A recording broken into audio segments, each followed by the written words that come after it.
MBTI라고 들어보셨습니까? 요즘 젊은 사람들은 제일 먼저 물어보는 게 당신 MBTI가 뭐예요? 이런 질문을 한다고 합니다. 성격 유형 검사 중에 유명한 대표적인 그런 성격 유형 검사가 바로 MBTI입니다. MBTI는 총 16유형의 성격이 나오는데요. 첫 번째는 이 에너지의 방향에 따라서 E형인지 I형인지 구분이 됩니다. 아시는 분들은 아시겠지만 지금 잠깐 한번 자신이 어떤 형인지 생각을 해봅시다. 나는 E형입니까? 나는 I형입니까? 그러니까 에너지의 방향입니다. 어떻게 에너지를 발산하는지 이렇게 E와 I로 나눠지고요. 두 번째는 인식의 방법에 따라서 감각적으로 인식을 하느냐 아니면 이건 직관적으로 바라보느냐, 또 이런 이 정보 수집에 대해서 S나 N으로 결정을 할 수 있다는 것입니다. S인가요? N인가요? 생각을 하셨습니까? 네. 다음은 판단의 방식에 따라서 사고형이 되던가 아니면 감정형이 된다라는 것입니다. 사고형은 원칙적이고 논리적인 것을 의미하는 것이고, 또 감정적인 것은 원칙과 논리보다가는 관계적인 것, 또 협조적인 방향으로 일을 이끌어 나가는 것이 F가 되겠습니다. 자, E와 I에서 결정하셨고, S와 N에서 결정하셨고, T와 F에서 결정하셨습니까? 네. 자, 다음은 생활 양식에서입니다. 생활 양식에서 대처하는 방식인 거죠. 어떻게 판단을 하느냐, 아니면 인식을 하고 넘어가느냐, 자율적이고 융통성을 가지느냐, 아니면 계획적이고 목적성이 있는가, 또 이런 방향에 따라서 J가 되거나 P가 될 수가 있다라는 것입니다. 자, 네 가지 다 결정을 하셨습니까? 차마 물어보지는 않겠습니다. 이게 MBTI이고 또 여기에 맞는 나의 성격 유형이 이러하다라고 검사하는 것이 MBTI의 검사입니다. ESTJ, 또 INFP 이렇게 본인의 어떤 성격 유형이 결정되고 총 16가지가 있게 되겠습니다. 사실 여기에서는 어느 성격이 좋다, 어느 성격이 나쁘다, 어떤 성격이 우수하다, 어떤 성격이 열등하다, 이런 것은 없습니다. 각 유형별 특징이 있고, 또 그런 특징에 따라서 그 사람을 인식하고 그 사람을 이해하기를 돕기 위한 것이 성격 유형 검사의 목적입니다. 하지만 여러분, 사람의 성격이 어떻게 딱 16가지가 되겠습니까? 여기 우리 많은 성도님들이 오셨지만 다 다르시지 않습니까? 같은 배에서 태어난 자녀들도 성격이 다르고, 또 20년, 30년 함께 잠자리를 하고 식구로 지내도 성격이 다른 것입니다. 그러니 16가지로 딱 나누어질 수도 없을 뿐더러 사실 이런 성격 유형보다가 더 중요한 것이 그 사람의 됨됨이 아니겠습니까? 사람의 됨됨이가 중요하다라는 것입니다. 그래서 어떤 사람과 이렇게 오랫동안 교제를 하고 만나보면 함께 하고 싶은 사람, 믿음직한 사람, 또 신뢰가 가는 사람, 괜찮은 사람이 있는가 하면 어떤 사람을 만나면은 좀 멀리하고 싶고 별로이고 다시는 상종하기 싫은 사람의 유형도 있기 마련이라는 것입니다. 오늘 본문에는 이렇게 상종하기 싫은 사람, 정말 별로인 사람, 함께하기 싫은 사람이 등장합니다. 아주 못된 사람이죠. 그들은 바로 바리새인들이었습니다. 엄밀히 말해서 여러분, 바리새인은 자체는 잘못된 것이 아닙니다. 이 바리새인이라는 것은 원래 구별된 자라는 뜻이잖아요. 구별되게 살겠다라는 것입니다. 신앙이 없는 사람과는 다르게 살아가겠다, 이 말인 것입니다. 세상의 어떤 방식과 방법들과는 구별되어 율법의 전통을 존중하고 그 율법대로 살고자 하는 사람들이 바리새인들입니다. 그러니 원래는 훌륭한 사람이죠. 존경받을 만한 그런 사람들이었습니다. 하지만 예수님 당시의 바리새인들은 그렇지 못했습니다. 아주 악하고 아주 못된 사람들이었습니다. 특별히 그들은 예수님에 대해서, 예수님께서 하시는 일에 대해서 늘 악한 마음을 가지고 예수님을 대했었습니다. 예수님을 비난했고 예수님이 하시는 일이라면은 뭐 결과와 원인과 의도와 상관없이 무조건 분노하고 반대했습니다. 그래서 예수님을 고소하고 예수님을 모독하고 모함했습니다. 그들이 그렇게 한 목적은 한 가지였습니다. 예수님을 제거하기 위해서였습니다. 바리새인들의 이러한 태도는 비단 예수님에 대해서뿐만 아니었습니다. 예수님께 유독 그러한 태도가 심하기는 했지만 모든 사람들에 대해서 대동소이하게 그들은 사람들을 대하였습니다. 이들은 그 시대의 자칭 심판관이었고 자칭 재판관이었습니다. 심하게 말하면 아주 제멋대로였고 자기 잘난 맛에 살아가는 사람들이었습니다. 자, 그렇다면 여러분, 왜 이 바리새인들이 이렇게 변질되어 버린 것입니까? 그것은 그들 의식 가운데 아주 강하게 자리 잡고 있었던 것이 있는데 그것은 바로 그들에게 엘리트 의식이 있었기 때문에 그랬습니다. 이 엘리트 의식이라는 것이 무엇입니까? 자신은 남보다 우월하다라는 것입니다. 자기에는 남들과 다른 뛰어난 능력이 있다라는 것입니다. 자신은 남들보다 훨씬 더 위에 생각하고 내가 생각하는 결정과 판단과 행동이 무조건 옳고 나와 반대되는 것은 무조건 잘못되었다라고 생각하는 것입니다. 자신은 남과 다르다라는 것입니다. 나는 아주 특별하지만 나와 같지 않은 사람들은 잘못되었다라고 생각하는 것이 바리새인들이었고 그 중심에는 이 엘리트 의식이 자리 잡고 있었습니다. 그러니 그들은 자신들만이 하는 모든 행위와 행동은 정당했습니다. 또한 자신들만이 다른 사람들을 판단하고 정죄할 수 있다라고 생각을 했습니다. 그런 자격이 자신들에게만 주어졌다라고 생각을 했습니다. 왜냐하면 나는 율법을 잘 지키고 있기 때문에 나는 그렇게 해도 된다라는 마음이 그들 마음 가운데 은연중에 가득했다라는 것입니다. 그렇게 하여도 된다고 생각했고 그들의 어떤 행동 결과에 따른 결과와 그 원인과 그 이후에 일어난 일들에 대해서 전혀 개의치 않았습니다.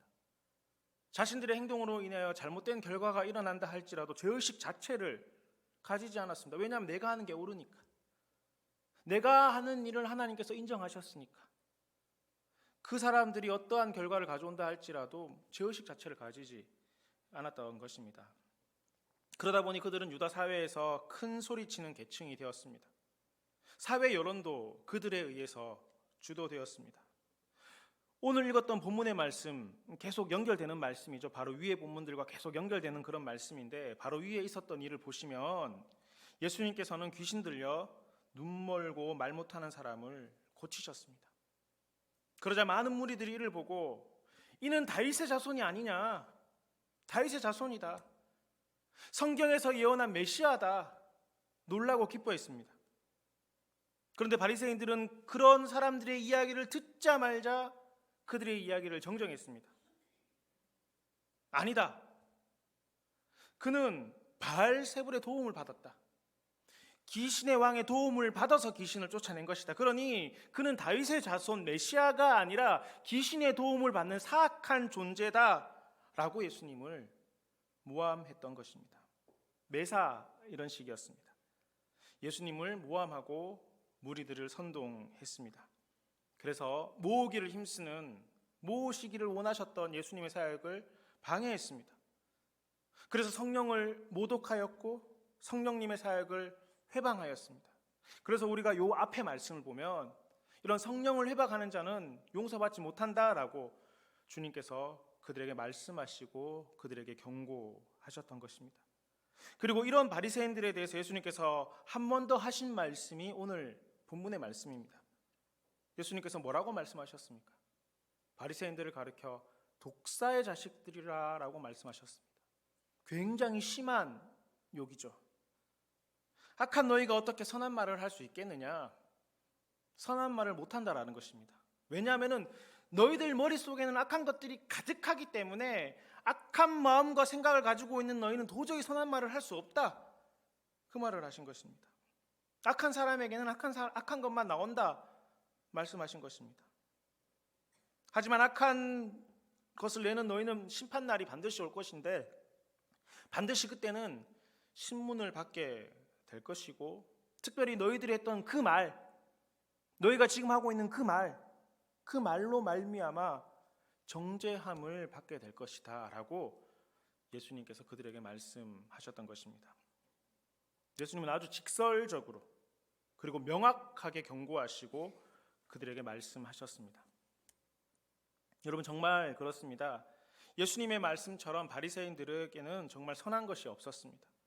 그들은 이 엘리트 의식에 사로잡혀서, 이 특권 의식에 사로잡혀서 주변 사람들을 돌아보지 못했고, 그들 마음 가운데 있는 이 악한 생각과 악한 마음으로 말미암아 그들 입으로도 악한 말들을 계속 쏟아내었습니다. 전혀 자신을 돌아보지 못했던 것입니다. 율법대로 살아가고 있다는 이 특권의식은 죄를 짓고도 악을 행하고도 전혀 부끄러워하지 못하는 상황에 이르게 되었고, 이제는 더 이상 구제불능의 상태가 되어버린 것입니다. 그러니 여러분, 많이 알면 뭐합니까? 경험이 많고 신분이 높다고 한들 무엇하겠습니까? 오히려 그들의 지식이, 그들의 경험이, 그들이 바리새인이라고 하는 그들의 신분이 예수님을 방해하고 성령님을 회방하며 하나님의 나라를 가로막아 버린 것입니다. 그러므로 여러분, 지식, 경험, 또 신분, 나의 사회적 신분의 정도보다 먼저 되어야 되는 것이 있습니다. 그것은 바로 그 사람의 됨됨입니다. 사람의 사람됨이 중요한 것입니다. 사랑하는 교회 여러분, 예수님께서는 오늘 우리에게도 동일하게 말씀하십니다. 사람 됨됨이가 중요하다 말씀하십니다. 그리고 그 됨됨이는 그가 하는 말을 들어보면 알 수 있다 말씀하십니다. 선한 사람에게는 선한 마음이 있고, 그 선한 마음을 가지고 있는 그 사람은 그의 입술로 내는 말이 선하다라는 것입니다. 하지만 악한 마음이 있는 사람은 그 입에서 악을 내는 것이고, 그 악한 말만 나오는 그 사람은 악한 사람이다라고 주께서 오늘 우리에게 성경의 말씀을 통해서 이야기하고 계시지 않겠습니까? 여러분, 우리는 어떻습니까? 아니요, 여러분, 나는 어떻습니까? 돌아보면 부끄러울 수밖에 없을 것입니다. 특별히 말에 대해서, 이 말에 대해서 자신 있다라고 누가 당당하게 이야기할 수가 있겠습니까? 지금 말로 하는 죄는 쉽죠. 금방 지나가 버리고, 또한 우리가 한번 했던 말은 주워 담을 수 없기 때문에 다른 어떠한 죄된 행동보다 우리 말로 범죄하는 것들이 빈도로 보나 상황으로 보나 훨씬 더 많이 있을 것입니다. 우리 지난날의 삶을 돌아보면 제일 실수가 많고 잦았던 것이 말이 아닌가 생각하게 될 것이고, 그렇지만 그렇다고 해서 취소할 수, 또 담을 다시 거두어 드릴 수 없는 것도 분명 말일 것입니다. 그래서 성경에는 계속해서 이 말에 대한 경고와 지혜의 말씀들을 하십니다. 대표적인 잠언과 전도서에는 한 장 안에서도 여러 번 이 말에 대해서 경고를 하시고 훈계를 하시고 책망을 하시기도 합니다. 구약 성경에만 그런 것이 아니라 신약 성경에도 곳곳에서 이 말에 대한 교훈들을 계속해서 하시고, 이 성도의 삶에 있어서 또 사람과 사람이 살아가는 이 공동체 안에서도 이 말이 중요하다라는 것들을 계속해서 말씀하셨습니다. 그리고 오늘 주님께서도 그 말에 대해서, 이 우리의 언행에 대해서 말씀을 하고 있는 것입니다. 마태복음 12장, 오늘 읽었던 본문 말씀이죠. 36절과 30절 말씀 우리 한 번 더 함께 읽어보도록 하겠습니다. 시작.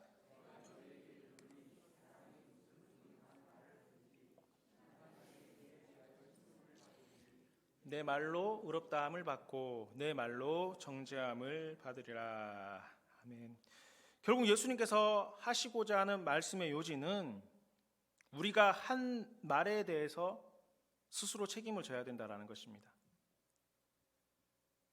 비록 그것이 생각 없이 한 말이든 농담으로 한 말이든 마음속으로 생각했던 말이든지 간에 그 말에 대한 책임을 반드시 묻겠다라는 것입니다. 그 말로 의롭다 하거나 그 말로 정죄함을 받게 될 것이다 말씀하십니다. 그렇습니다. 내가 한 말은 내 인생의 열매가 되는 것입니다. 그 열매로 말미암아 내가 의롭다 칭찬받을 수도 있겠지만 죄 있다 정죄받을 수 있다라고 말씀하신 것이 오늘 주의 말씀인 것입니다. 여러분 로마서 10장 10절 말씀에도 그런 말씀이 있잖아요. 사람이 마음으로 믿어 의에 이르지만 구원은 어떻게 이르는 것입니까? 입으로 시인하여 구원에 이르는 것입니다. 마음으로 믿어 의롭게 될 수는 있겠지만 구원에 이르는 길은 우리의 입술로 시인하는 것입니다. 말을 하는 것입니다. 우리의 말에 그러한 능력을 주께서 주셨다 말씀하시는 것입니다. 그러니 여러분 구원도 영생도 축복도 부여도 성공도 치유도 응답도 내가 한 말이 씨가 되는 것입니다. 반대로 심판도 저주도 정죄도 실패도 절망도 내가 무슨 말을 하느냐에 따라서 결정이 된다라는 것입니다. 그러니 보십시오 여러분, 우리의 말에는 능력이 있습니다. 우리가 하는 말은 축복의 씨앗이 되기도 하지만 우리가 하는 말은 저주의 씨앗이 될 수도 있는 것입니다.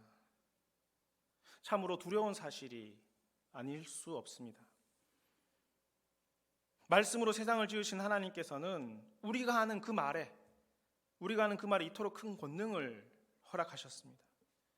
우리의 말로 말미암아 귀신을 쫓아낼 수 있기도 하고 우리가 하는 기도로 말미암아 하나님의 응답을 경험하기도 하고 우리가 선포하는 그 선포의 말로 말미암아 치유와 회복의 은혜가 일어나기도 하지만 우리가 하는 그 말로 말미암아 정죄를 받고 심판을 당하고 절망과 사막의 늪에 빠질 수도 있음을 주께서는 경고하시는 것입니다. 이렇게 한마디 말이 인생을 좌우하는 예가 너무나 많이 있습니다. 특별히 여러분 민수기 14장 28절 말씀을 보면 이렇게 기록이 되어 있습니다. 우리 함께 읽어보겠습니다. 시작. 그들에게 이르기를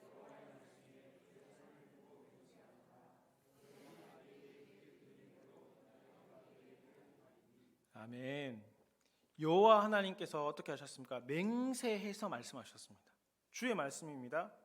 너희 말이, 그러니까 너희들이 했던 그 말이 내 귀에 들린 대로, 하나님의 귀에 들린 대로 내가 하나님이 너희에게, 너희 말을 했던 그 사람들에게 말한 그대로 행하겠다, 이렇게 말씀을 하신 것입니다. 이 얼마나 두려운 말씀이며 또한 반대로 소망스러운 말씀이겠습니까? 말한 대로, 우리의 말에 그러한 능력을 주셔서 말한 대로 이루어 주시겠다라는 것 아니겠습니까? 이 말씀의 배경이 이렇습니다. 당시 이스라엘 백성이 애굽을 떠나 광야에 머문 지 몇 해가 흘렀을 즈음에 하나님께서는 모세에게 명령하셨습니다. 12지파의 대표 한 명씩 세워서 가나안 땅을 정탐하고 오게끔 하나님께서는 모세에게 말씀하셨고, 모세는 각 지파의 대표자를 뽑아 가나안 땅을 정탐하게 하셨습니다. 이에 정탐꾼들은 40일 동안 가나안 땅을 정탐하고 돌아왔습니다. 그리고 그들이 모세와 백성들 앞에서 보고를 합니다. 우리가 가서 본 그 땅은, 가나안 땅은 하나님의 말씀대로 정말 젖과 꿀이 흐르는 땅이었다 보고합니다. 그리고 이 과일은 그 땅에서 가져온 과일이다 이야기하며 그 땅의 풍요로움을 이야기했습니다. 그리고 그 땅의 거주민은 강하고 성읍은 아주 크고 견고하다 이야기하였고, 또한 그 땅에는 아직까지 아낙 자손, 거인들, 고대 용사들이 아직까지 살고 있다라는 보고는 그대로 이야기를 했던 것입니다. 그런데 이 보고의 내용을 들었던 이스라엘 회중들은 웅성웅성하기 시작했습니다. 가나안 땅이 좋기는 한데, 좋은 땅인 것 같기는 한데 우리가 어떻게 갈 수 있겠냐 하는 것이겠죠. 안 될 것 같은 분위기가 팽배해져 버렸던 것입니다. 그때 정탐꾼들과 함께 다녀온 갈렙이 이야기합니다. 우리가 곧 올라가서 그 땅을 취하면 능히 이길 것이다. 자신 있게 이스라엘 백성들의 회중들에게 이야기했지만 이 갈렙과 여호수아를 제외한 나머지 정탐꾼들은 반대로 이야기합니다.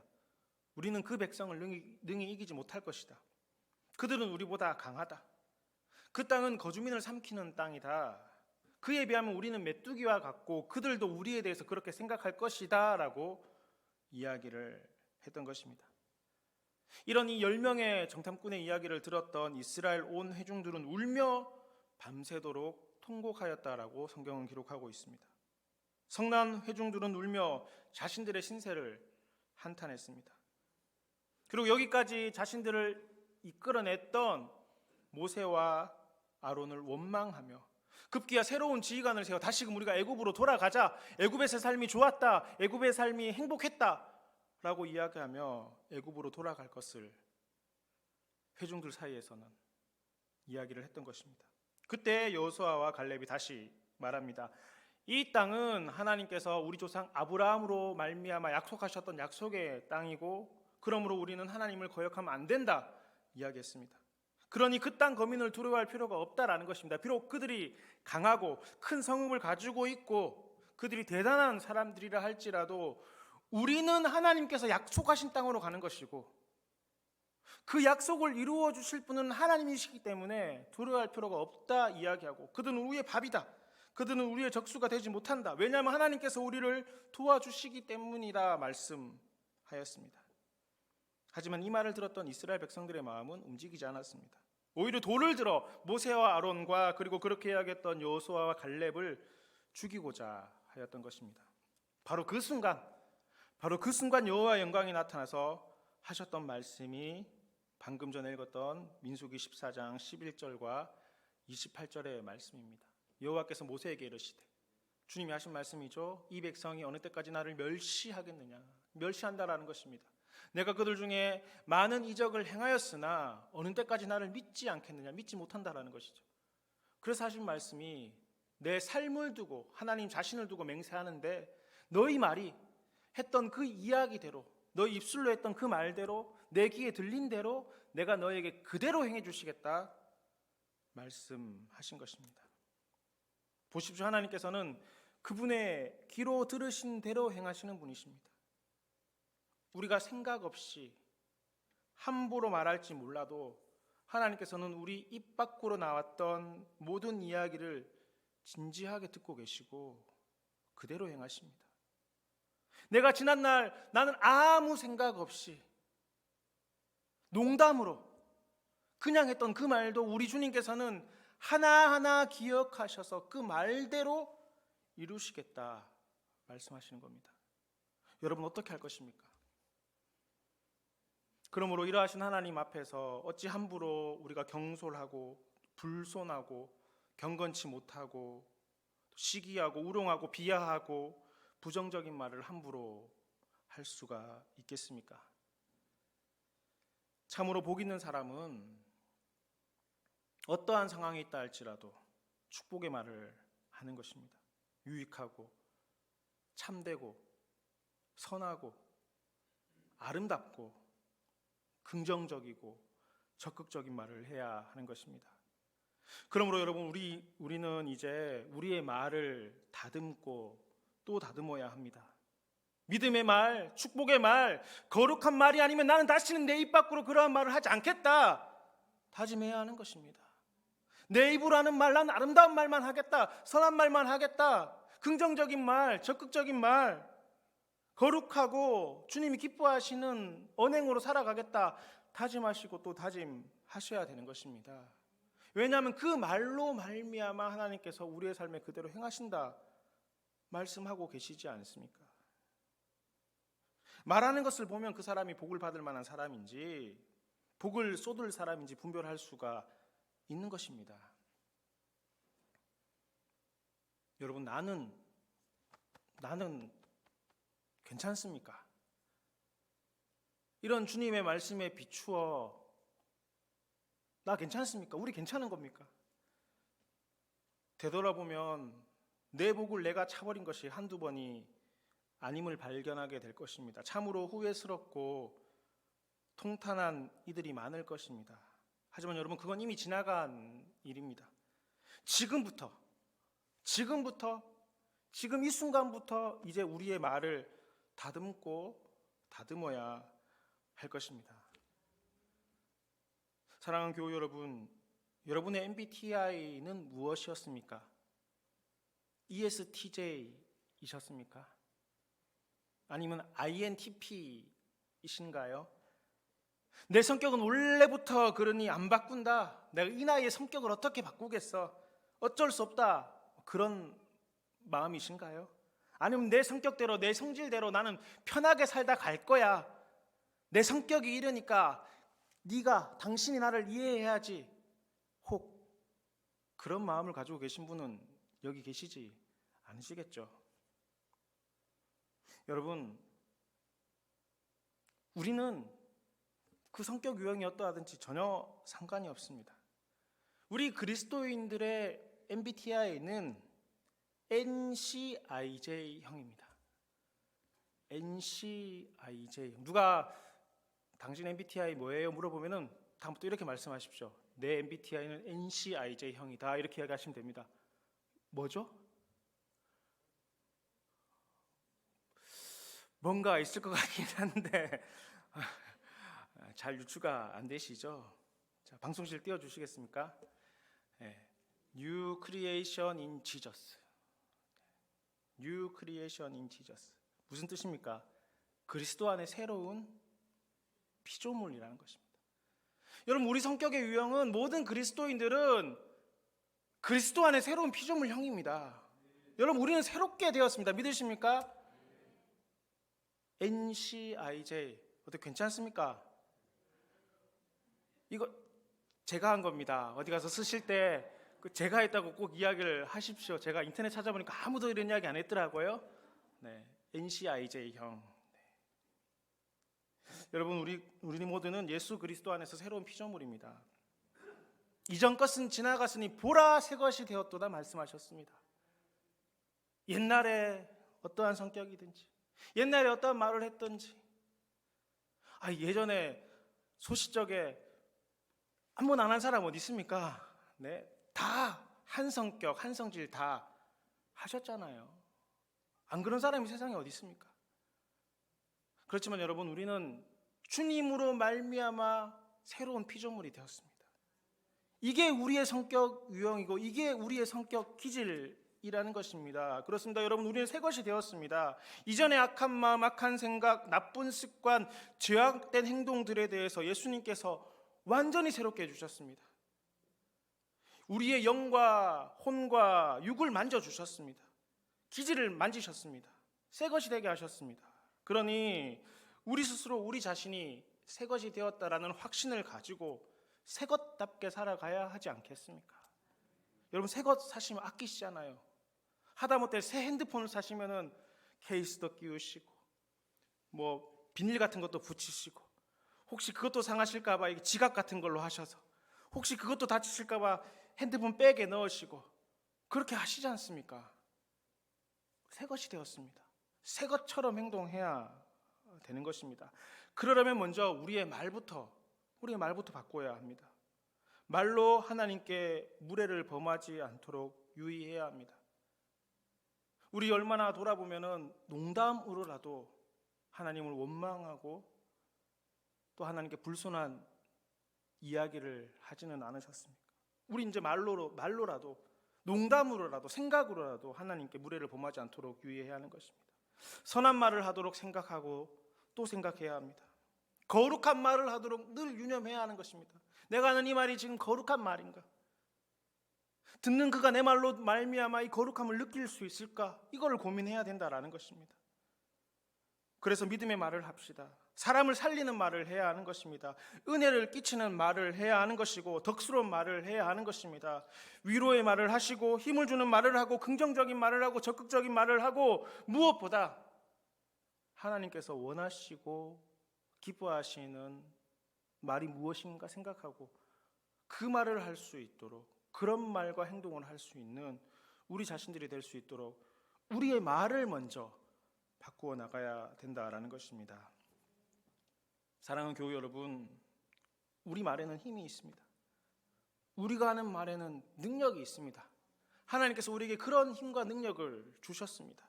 권능을 허락해 주셨습니다. 여러분, 우리는 그리스도 안에 새로운 피조물입니다. 이것이 우리의 성격이고 우리의 성품이고 우리의 기질입니다. 여러분, 이 사실을 항상 기억합시다.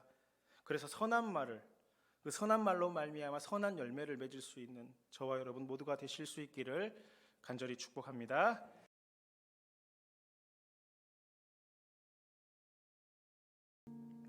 이제는 우리 주 예수 그리스도의 크신 은혜와 하나님 아버지의 놀라우신 사랑과 성령님의 교통하심이 주님의 마음을 품고 착한 말을 하기로 다짐하는 저희 무리들과 대치동 교회 모든 성도들과 주님의 몸 되신 교회 위에 이제로부터 영원히 함께 계시기를 간절히 축원하옵나이다.